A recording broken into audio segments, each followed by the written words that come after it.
India is a secular state and still it has a minority ministry. Well, that is still tolerable. What was not was the hegemony of a particular community in the minority affairs ministry. The hegemony was of the extent that in India the term minority had become synonymous with just one religion, that is Islam, and no heed was paid to the actual demography. However, the Modi government has taken up the onus upon itself to define who is a minority in India. Hi and welcome to TFI English, the national socio-political analysis arm of the TFI Media Group. I'm your host Apurva, and if you haven't subscribed to the TFI English channel yet, please hit the subscribe button and press the bell icon to receive all the latest updates. Coming back to the story in this video, today let's decode the appointment of Smriti Irani as the Minority Affairs Minister of India. So let's begin. The Union Ministry of Minority Affairs till yesterday, that is 6th of July, was headed by Mukhtar Abbas Naqvi. Following the end of his parliamentary tenure, Naqvi resigned from the post on Thursday.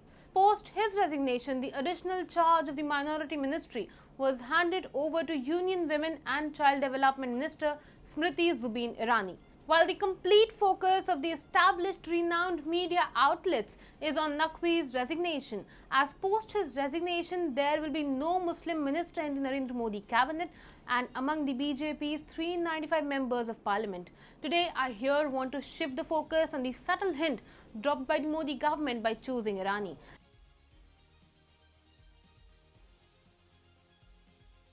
But first, let's understand the importance of a minority affairs ministry in a secular state. India, according to the 42nd constitutional amendment introduced by the Government of India in 1976, is a secular state. This simply applies that the Indian state has no religion. According to the Constitution of India as well, everyone is equal before the law and it guarantees fundamental rights, thus emphasizing that no citizen is above the other. Looking at the above legalities mentioned in the Indian Constitution, there is no valid reason that can be cited for the establishment of a minority ministry altogether. Ministries like these are only a necessity in a state that follows a particular religion, as there lies a need to protect the rights of community less in number. Every citizen deserves and enjoys equal rights in India, and the mere existence of separate ministries like the aforementioned one can be counted as an unnecessary entity in a secular country. Prime Minister Narendra Modi and his government excel at masterstrokes, be it the nomination of Draupadi Murmu as NDA's presidential candidate or assigning the minority ministry to an MP who belongs to a community which is a minority among the minorities. The pick is such that even the political enemies cannot challenge the decision in fear of portraying wrong image of their party. Smriti Irani, born as a Malhotra and having allegiance with Vishwa Hindu Parishad, is the perfect pick for the post vacated after Naqvi's exit. The reason behind this is that Irani belongs to the Parsi community, which accounts for just 0.006% of India's population and is a minority among the minorities.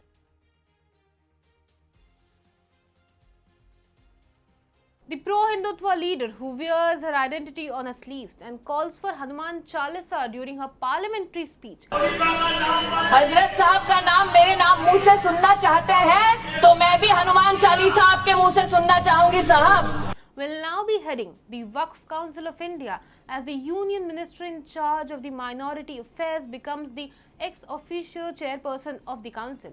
PM Modi believes in political messaging and symbolism, and that is evident from time to time. Whether it is Indian attire or gifts to foreign dignitaries, every step taken by him has a message that only the wise can catch. The appointment of a Parsi woman as the Minority Affairs Minister of India is a bold step in itself, as in India, minority had become synonymous to Muslims. The term minority was widely used to denote the Muslim community in the country, when the Muslims account for around 15% of the population according to the 2011 census. On the other hand, the population share of other minorities like Christians, Sikhs and Jains lies at 2.3, 1.7 and 0.4% respectively. The community that today has the minority minister accounts for just 0.006% of the total population. Despite the above figures, the actual minorities were long ignored by the Congress party, as the Gandhi-Nehru family was busy in appeasement politics, as Muslims formed a major vote bank for the Congress party. The Congress, busy in appeasement and tokenism, ignored the actual minorities, and thus the hegemony of Muslim community was established in the minority ministry with time. With minimum common sense, it can be understood that a community that accounts for around 15% of the total population that must have increased in the last 11 years cannot be the minority of a country.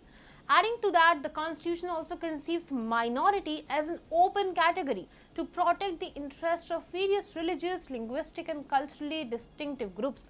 There was a need to convert back the ministry to minority affairs from Muslim affairs, and the Modi government has taken the first step towards that.